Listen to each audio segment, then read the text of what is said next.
అనగనగా ఒక అందమైన అడవి. ఆ అడవిలో మాతంగా అనే ఒక ఏనుగు ఉండేది. మాతంగా చాలా బలవంతుడు, కాని అంతకంటే ఎక్కువ మంచితనం కలవాడు. అతను ఎప్పుడూ ఇతరులకు సహాయం చేసేవాడు. అదే అడవిలో లోపాక అనే ఒక నక్క ఉండేది. లోపాక చాలా తెలివైనది, కాని ఆ తెలివిని ఇతరులను మోసం చేయడానికి ఉపయోగించేది. లోపాకకు కష్టపడకుండా పండ్లు తినాలని ఆశ కలిగింది. ఒకరోజు లోపాకకు ఒక పెద్ద పండ్ల చెట్టు కనిపించింది. ఆ చెట్టు నిండా తీయని పండ్లు ఉన్నాయి, కాని అవి చాలా ఎత్తులో ఉన్నాయి. లోపాకకు ఆ పండ్లు అందుకోవడం సాధ్యం కాలేదు.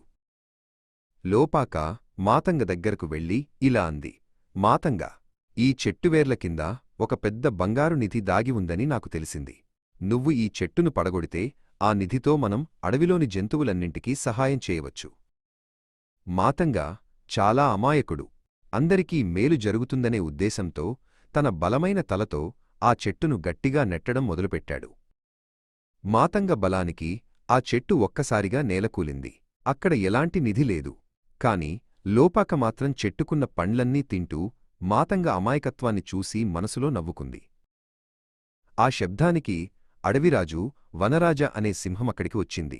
పచ్చని చెట్టు నేలకూలడం చూసి వనరాజకు చాలా కోపం వచ్చింది. ఈ పని ఎవరు చేశారు అని గర్జించాడు.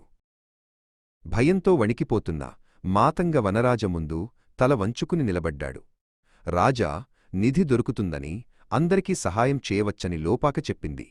అందుకే నేను ఈ చెట్టును పడగొట్టాను అని నిజం చెప్పాడు. వనరాజకు లోపాక చేసిన మోసం అర్థమైంది. సింహం లోపాక వైపు తిరిగి, నీ స్వార్థం కోసం మాతంగ నిజాయితీని వాడుకున్నావు. మోసగాళ్లకు ఈ అడవిలో చోటులేదు అని హెచ్చరించింది. వనరాజ లోపాకను అడవి నుండి వెళ్లగొట్టింది. నిజం చెప్పినందుకు మాతంగను క్షమించి తిరిగి కొత్త మొక్కలు నాటమని చెప్పింది. మాతంగ సంతోషంగా ఒప్పుకున్నాడు.